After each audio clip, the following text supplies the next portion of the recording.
President Biden set to huddle up with world leaders today in Scotland as the United Nations Climate Change Summit gets underway, and he apparently thinks things are heading in the right direction. The United States and the European Union have reached a major breakthrough that will address the existential threat of climate change while also protecting American jobs and American industry. When I think climate, I think jobs. That rosy outlook comes as some big polluters refuse to sign on to a commitment to move away from coal by year's end. Nigel Farage, former Brexit party leader, is live from the UK to discuss. Nigel, awesome to see you as always. You heard the president there. Do you also think jobs when you hear climate? And if not, what do you hear instead?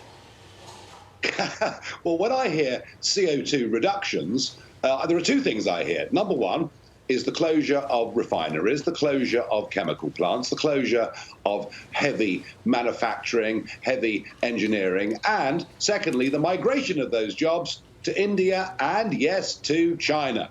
So we, in the United Kingdom, have reduced our CO2 since 1990 by 44%. So we are, of all the Western countries, the one that has reduced CO2 output the most, and we've done it by outsourcing jobs and industry to India and China. It is frankly madness because it makes no difference to overall CO2 output. In fact, it adds to it because the goods that are now being made there are shipped back to here. So some of this is utter nonsense. Yes, of course, there are jobs in wind energy. Of course, there are jobs in solar, but nothing like the amount of jobs in manufacturing that get lost. Now, I'm not for one moment suggesting we don't want a cleaner, better world. But the way we're going about this is literally handing the most enormous strategic advantage to China. And, of course, President Xi isn't even attending the site. Yeah, well, you mentioned China a lot. So here is President Biden on China and Russia as it relates to climate change. Take a listen. Russia and China basically didn't show up in terms of any commitments to deal with climate change.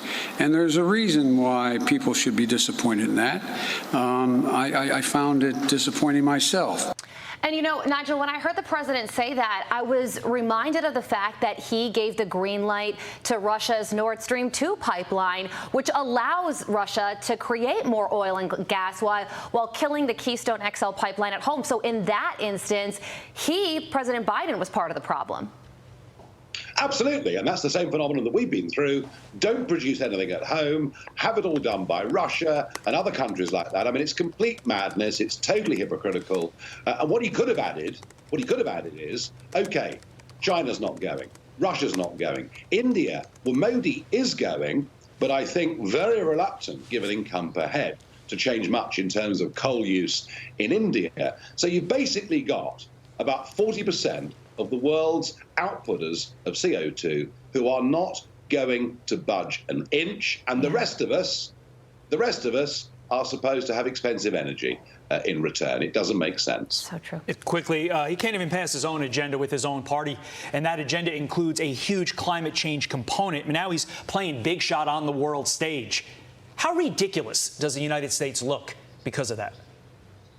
Well, I think the truth of it is that ever since the Afghanistan withdrawal, done without any consultation with your long-term allies, America's reputation is frankly down the tubes. Right. And I think Biden looks posturing, ineffectual, and I'm sure Boris Johnson, who's chairing this, is pleased that Biden's there because he's gone absolutely crazy on this green agenda. But frankly, most people seeing this will know, what is the point of us closing down industries, putting up everyone's fuel bills at home, if India, China and Russia aren't going to play the game? Yeah, it is. And Nigel, I saw you post a tweet. Every world leader or dignitary that arrives to COP26 by private jet is an eco-hypocrite. Fact. So those are your thoughts on that front as well. Nigel Farage, thank you so much for joining us. We appreciate it.